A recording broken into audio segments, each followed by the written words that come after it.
하나님 아버지, 죄가 무엇인지 모르고 살았습니다. 인간이 죄 때문에 죽는다는 사실도 이해할 수 없었습니다. 그런 우리에게 성경은 죄가 죽음의 시작이라고 말씀합니다. 하나님과 단절된 상태에서 이제 하나님과 다시 연결된 것이 구원이라 말씀합니다. 단번에 속죄 제물이 되신 예수님의 십자가가 모든 죄의 문제를 해결했음을 믿습니다. 존재적 불안, 권원적 불안을 넘어 우리를 주장하는 의지로부터 해방된 것을 감사합니다. 감사할 일밖에 없는 우리의 완전한 구원을 찬양합니다. 하나님 아버지, 하나님은 사랑이시라고 하나님이 먼저 우리를 사랑하셨다고 말씀해 주시니 감사합니다. 그 하나님의 사랑을 거절하는 것이 악이고 그 사랑이 필요 없다는 것이 죄입니다. 사랑이신 하나님께로 돌이키지 않고 더 멀리 가는 길이 심판이라는 것도 깨닫습니다.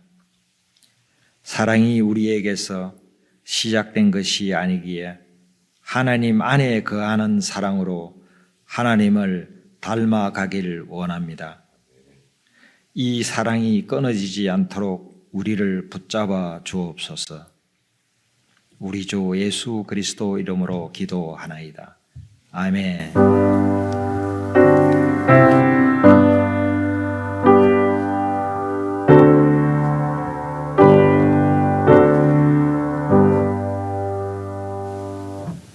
네, 오늘 아침 우리가 함께 묵상하실 본문은 사도행전 8장 9절에서 25절까지 말씀입니다.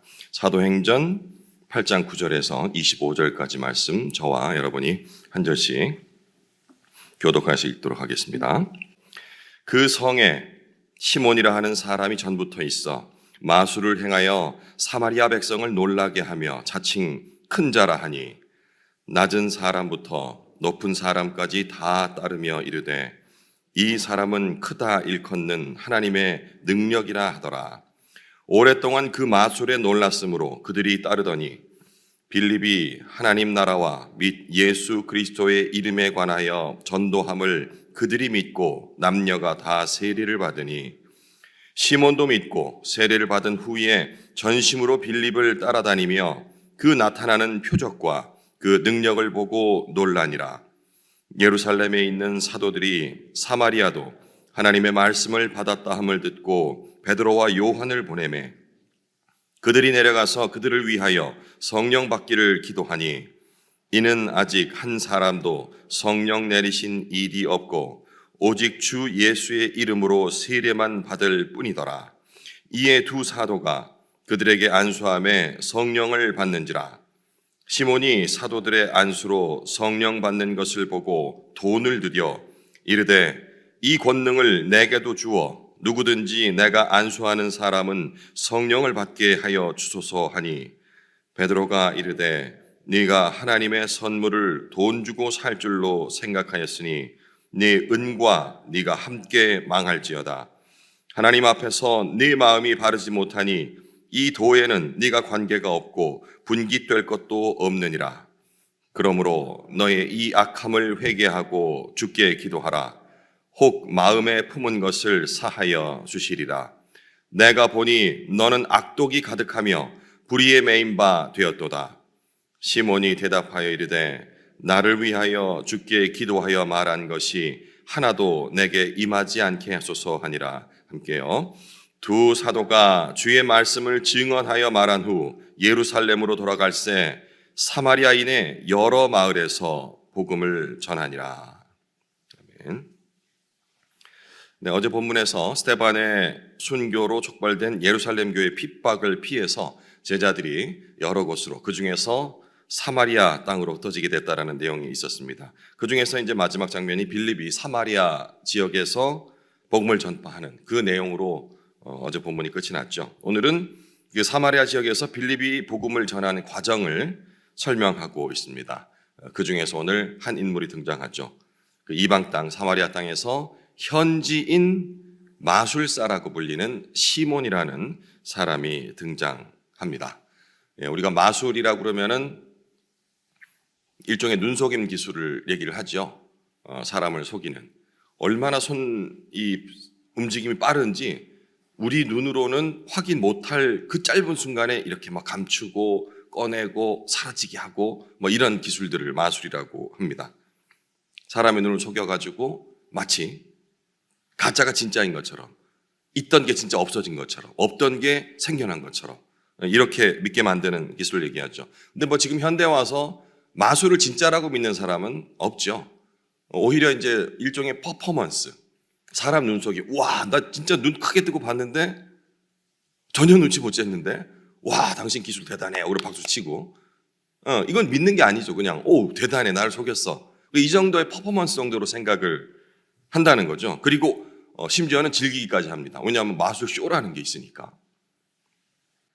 근데 오늘 본문에는 이런 마술을 행하는 시몬을 낮은 사람부터 높은 사람까지 다 칭송을 하면서 심지어는 하나님의 능력이다 라고 얘기를 한다고 적혀 있어요. 10절인데요. 낮은 사람부터 높은 사람까지 다 따르며 이르되 이 사람은 크다 일컫는 하나님의 능력이라 하더라. 야, 이거 뭐 눈속임 몇 번 했다고 하나님의 능력이다. 뭐 이렇게 얘기를 하는 게 지금 우리가 생각하면 참 무지하다. 옛날 사람들이니까 뭐 수천 년 전 사람이 그럴 수 있겠지 라고 생각을 하는데, 그럼 과연 요즘 사람들은 진짜 모든 사람이 다 이 마술을 퍼포먼스, 야 잘한다, 잘 속이는데 이렇게 생각할까요? 가만히 생각해보면 그것만도 또 아닌 것 같아요. 왠고 하니 왜 그 텔레비전 프로그램 중에 보면은 무엇이 알고 싶다, 뭐 혹은 뭐 TV 탐사 무슨 뭐 이렇게 뭐 이런 식으로 해가지고 일종의 탐사 보도 프로그램 이런 게 있어요. 여기 보면은 무슨 기도원의 비밀, 그리고 뭐 필리핀에서 행하는 암 치료의 진실, 뭐 이런 것들 보신 기억 있으시죠? 이게 뭐냐면 불치병에 걸린 사람들, 뭐 이런 사람들, 현대 의학으로 고칠 수 없다 하는 사람들이 그 기도원에 가가지고 안수받고서는 나왔다. 필리핀에 갔더니 막 그냥 맨손으로 사람 뱃속에 손을 툭 집어넣어가지고는 거기 안에 있는 암덩어리를 꺼내가지고 피출철 나는 그걸 하고서 그러고 나왔더니 그 사람이 나았다. 뭐 이런 소문들이 나가지고 수천만 원씩, 수억 원씩 주고서는 거기 가서 뭐 병 고치러 가고 하는 사람들이 줄을 서 있어요. 막. 그러니까 이거를 PD들이 이것도 가짜다, 일종의 마술인데 이런 거 탐사 취재해가지고 보도하는 것들 실제 밝히고 이게 가짜라는 거를, 이런 거 보셨잖아요. 그러면은 그 당시만 믿는 것도 아닌 것 같아요. 이 마술이라는 것이 그냥 우리 멀쩡한 사람들은 일종의 무슨 쇼 정도로만 보고서 즐기는 뭐 이렇게 가볍게 생각할 수 있는데, 그렇지 않게 간절한 사람들에게는 진짜 이게 하나님의 능력이라고까지 그 수천 년 전에 무지한 사람들, 과학이 발전하지 않았을 때만 존재했던 것이 아닌 듯합니다.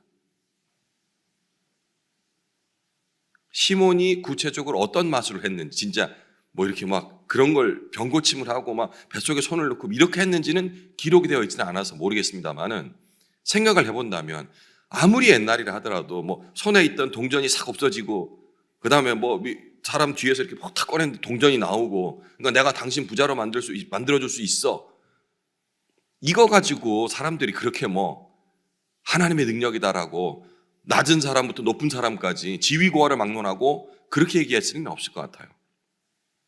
최소한 병 고침 정도는 해야지, 그죠?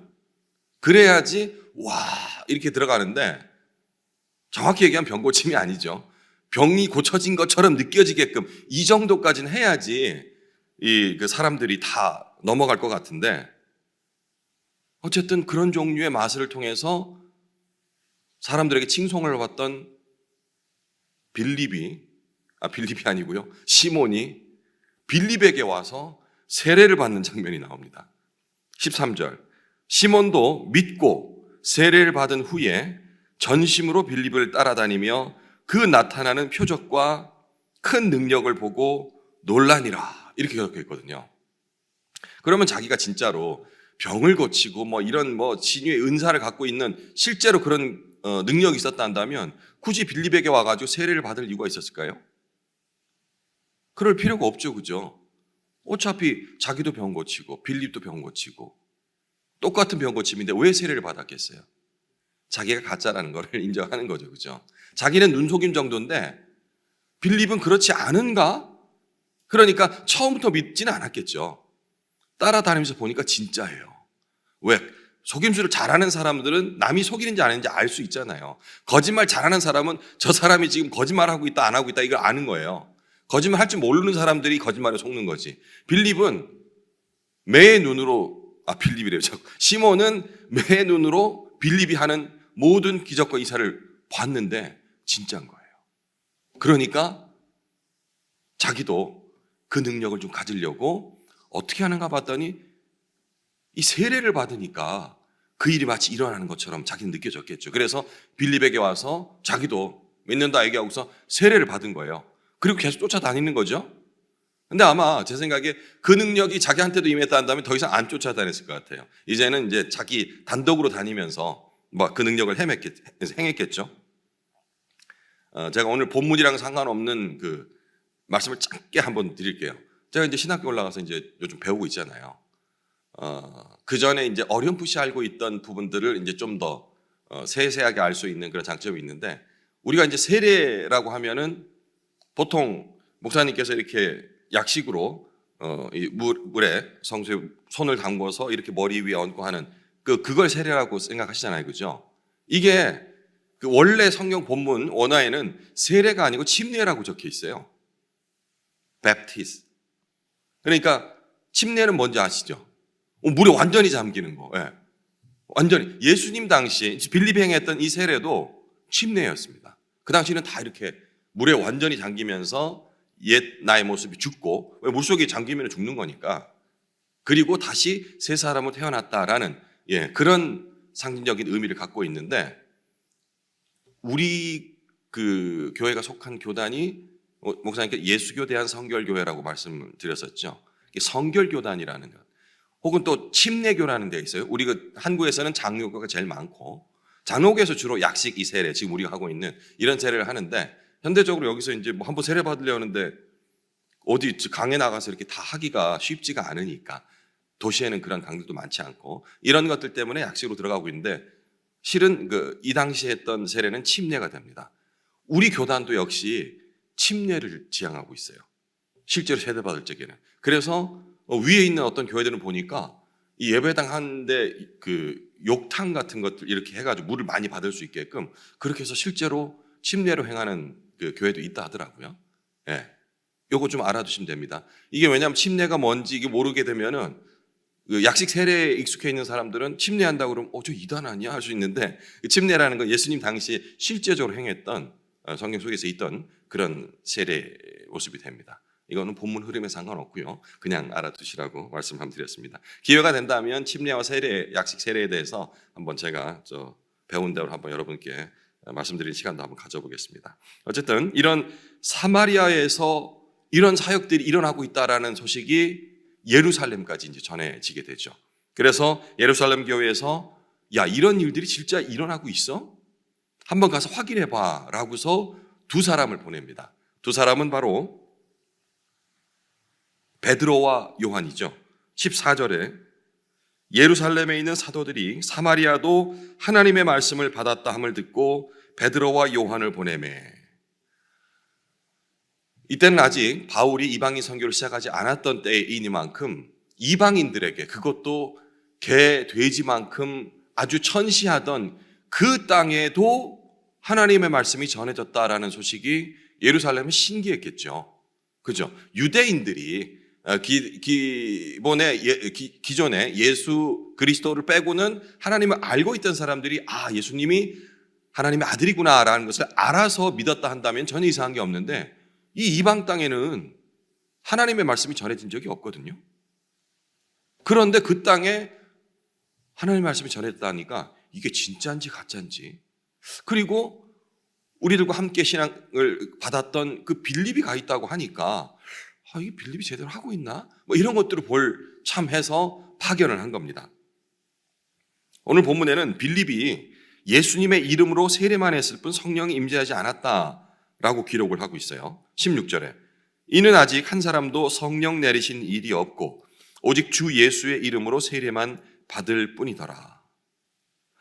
근데 이 구절은요, 아직까지도 그 신학자들 사이에 논쟁이 많습니다. 그러면 이 빌립이 행했던 세례는 성령 세례와는 다른 능력 없는 그런 세례였는가? 혹은 이 세례를 그러면 빌립이 했던 그 예수 그리스도의 이름으로 세례를 베푸노라 했던 이 세례 말고 성령 세례는 따로 뭘 받아야 되는가? 이런 생각 들지 않습니까? 아니면 이렇게 쉽게 생각하셨나요? 아직 빌립은 소위 말해 지금 이런 얘기들 영빨이 좀 딸렸나? 그래서 세례는 베풀긴 했는데 아직 성령이 임하지 않았나? 자기는 뭐 기적을 행하고 이 정도는 됐는데 그냥 이렇게 인격적으로 복음을 전하긴 했는데 아직 그런 성령의 임재를 받을 만큼의 능력이 없었나? 뭐 이런 궁금증들이 생기잖아요. 그러면 성령 세례는 어떻게 받는 것인가?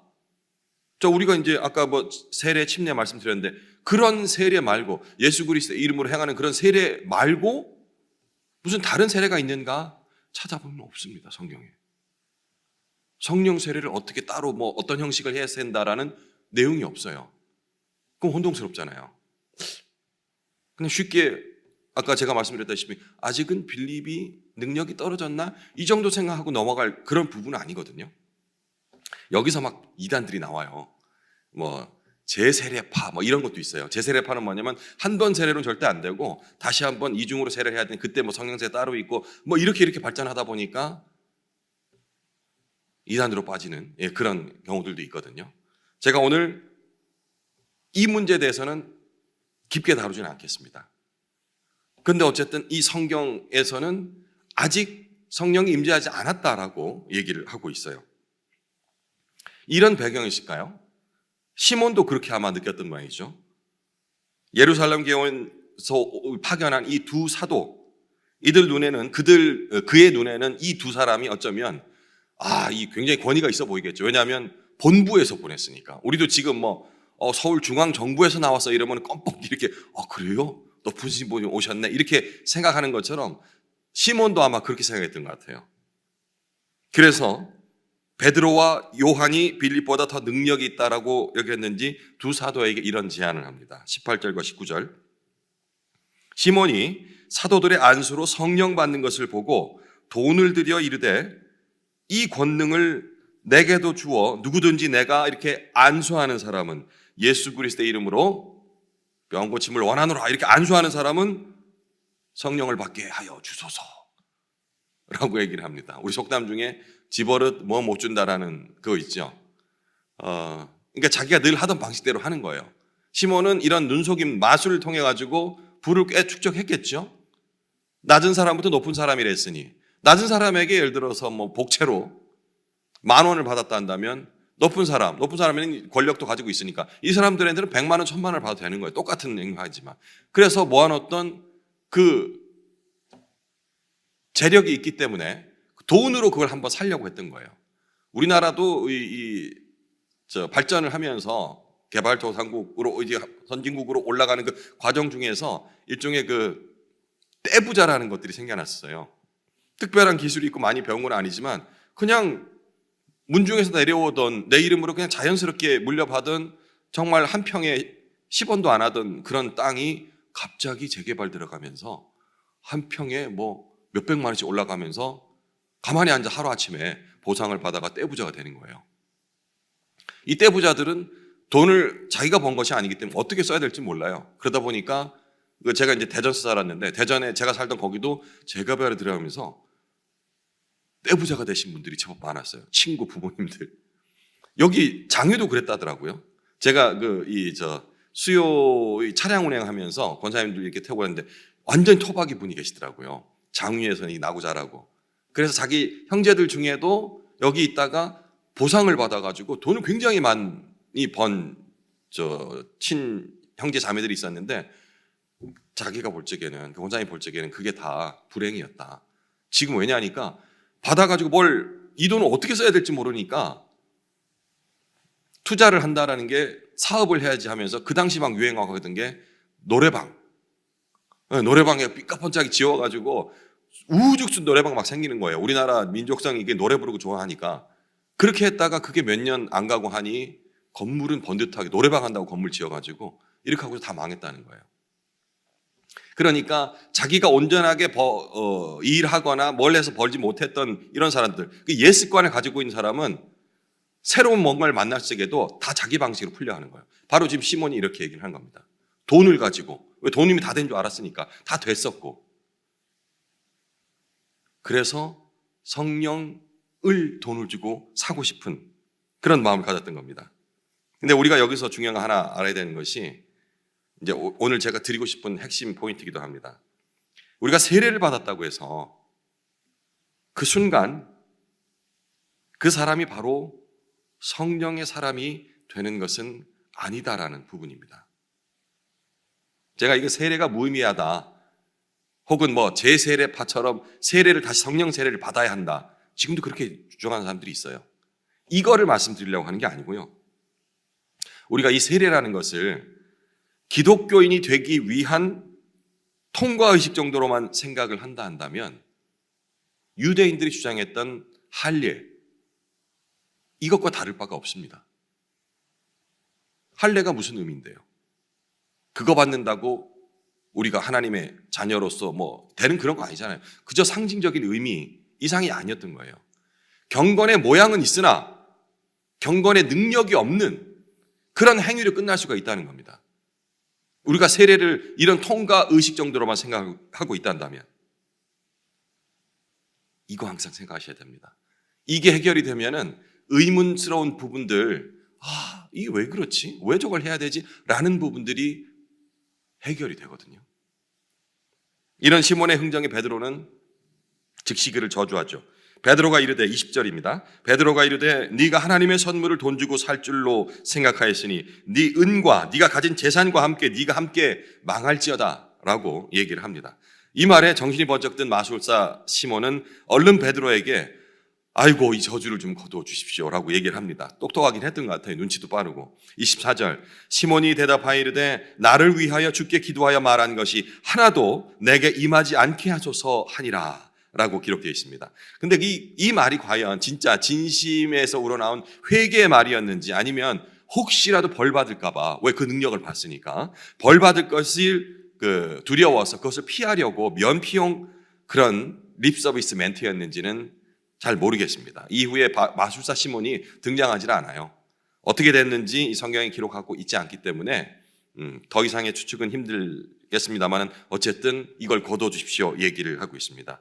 이 성경이 마술사 시몬의 얘기를 이 사마리아 땅 이 복음이 전해지는 과정에서 기록하고 있는 이유가 뭘까요?